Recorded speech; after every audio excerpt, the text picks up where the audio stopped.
Dictation start होगा 5 second के बाद। Get ready, start.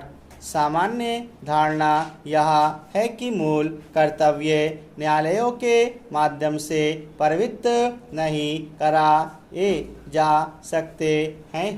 अर्थात यदि कोई नागरिक अपने मूल कर्तव्य का पालन न करे तो न्यायालय द्वारा नागरिक को दंडित नहीं किया जा सकता है। इस दृष्टि से वे राज्य के नीति निदेशक तत्वों की तरह हैं। इस तरह राज्य को न्यायालय में इस बात के लिए प्रताड़ित नहीं किया जा सकता कि वह नीति निदेशक तत्वों का पालन नहीं कर रहा है। वैसे ही किसी नागरिक को इस बात के लिए बाध्य या दंडित नहीं किया जा सकता कि वह अपने मूल कर्तव्यों का पालन नहीं कर रहा है। इसी आधार पर कुछ विद्वानों ने व्यंग्य करते हुए कहा है कि मूल कर्तव्य निरर्थक घोषणाएं मात्र हैं, किंतु वास्तविक स्थिति ऐसी नहीं है।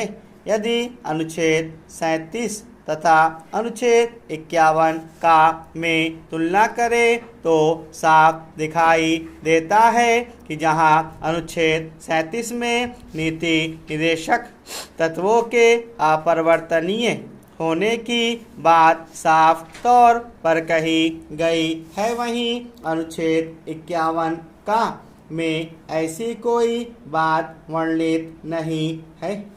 न्यायमूर्ति श्री वेंकटचेलैया ने एक मामले में यह स्पष्टीकरण देते हुए बताया है कि संविधान यदि मूल कर्तव्यों का परिवर्तनीय घोषित नहीं करता है तो वह उन्हें अपरिवर्तनीय भी घोषित नहीं करता है।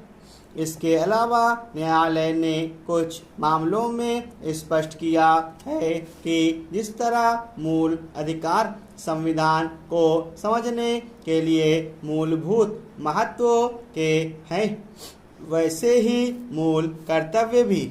मूल और कर्तव्य दोनों शब्द इस दृष्टि से अत्यंत महत्वपूर्ण हैं।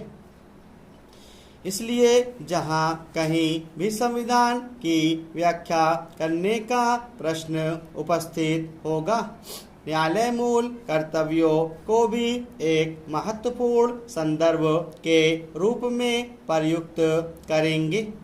न्यायालय स्वयं भी कोई आदेशित पारित करते हुए ध्यान रखेंगे कि उनका कोई आदेश अनुच्छेद 51 का में दिए गए कर्तव्यों के विरुद्ध ना हो। कुछ मामलों में न्यायालय ने मूल कर्तव्यों को आधार बनाते हुए कुछ महत्वपूर्ण फैसले भी किए हैं।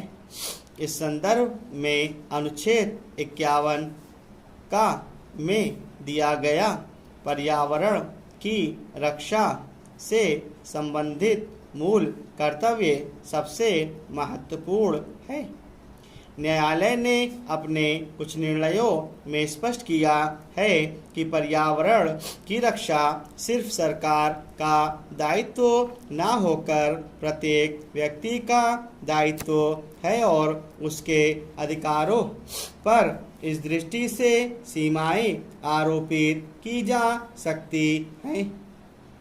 भारत सरकार द्वारा मूल कर्तव्यों का प्रचालन के संबंध में बनाई गई वर्मा समिति, जिसके अध्यक्ष सर्वोच्च न्यायालय के सेवानिवृत्त मुख्य न्यायाधीश J.S. वर्मा थे, ने 1999 में दी गई अपनी रिपोर्ट के अंतर्गत सर्वोच्च न्यायालय के 138 ऐसे निर्णयों की सूची प्रस्तुत की है जिनमें पर्यावरण के संरक्षण को एक महत्वपूर्ण आधार के तौर पर रखा गया था।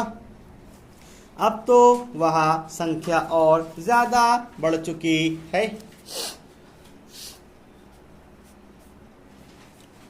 न्यायालयों ने ही नहीं, भारत सरकार व कुछ राज्य सरकारों ने भी कई ऐसे नियम और कानून बनाए हैं जो मूल कर्तव्यों को लागू करते हैं। इनमें से कुछ नियम और कानून मूल कर्तव्यों के संविधान में शामिल होने से पहले से ही लागू हैं, जबकि कुछ बाद में बनाए गए हैं। ऐसे कुछ उदाहरण निम्नलिखित हैं जिनकी चर्चा वर्मा समिति ने की है।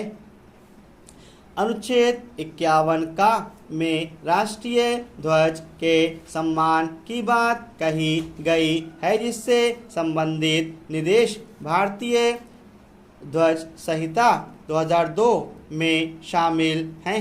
स्टॉप।